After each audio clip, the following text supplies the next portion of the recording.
শ্রীবর্দীতে প্রাথমিক বিদ্যালয় gold cup football টুর্নামেন্টের ফাইনাল খেলা অনুষ্ঠিত। মোহাম্মদ মঞ্জুরুল ইসলাম মঞ্জু, শেরপুর প্রতিনিধি জানাচ্ছেন বিস্তারিত।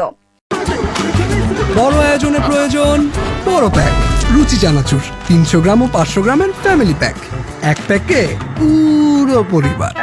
শ্রীবর্দীতে প্রাথমিক বিদ্যালয় গোল্ড কাপ ফুটবল টুর্নামেন্টের ফাইনাল খেলা অনুষ্ঠিত। মোহাম্মদ মঞ্জুরুল ইসলাম মঞ্জু, শেরপুর প্রতিনিধি।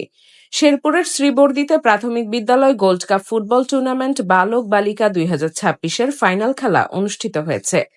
2রা মে শনিবার দুপুরে শ্রীবর্দী উপজেলা প্রাথমিক শিক্ষা অফিসের আয়োজনে আয়েশা আইনউদ্দিন মহিলা কলেজ মাঠে এ ফাইনাল খেলা অনুষ্ঠিত হয়।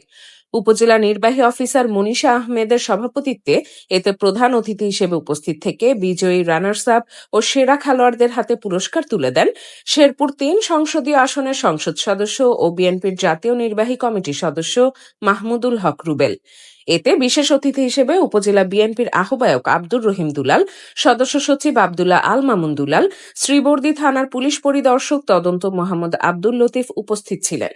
এ সময় উপজেলা প্রাথমিক শিক্ষা কর্মকর্তা মোহাম্মদ মঞ্জুরুল হক জুয়েল, উপজেলা ক্রীড়া সংস্থা সদস্য সচিব ফজলুল হক চৌধুরী অকুল, বিএনপি নেতা আবু রায়হান মোহাম্মদ আল বেরুনে, এস.এম. সোহান, শ্রীবর্দী প্রেস ক্লাবের সাধারণ সম্পাদক তারেক মোহাম্মদ আবদুল্লাহ রানা, বাংলাদেশ শ্রীবর্দীর সভাপতি সাংবাদিক মোহাম্মদ মঞ্জুরুল ইসলাম মঞ্জু, রাজনৈতিক দলের নেতৃবৃন্দ, প্রাথমিক বিদ্যালয়ের শিক্ষকবৃন্দ, গণ্যমান্য ব্যক্তিবর্গ, গণমাধ্যম কর্মী, ক্রীড়ামোদী, ফুটবল দর্শকরা উপস্থিত ছিলেন।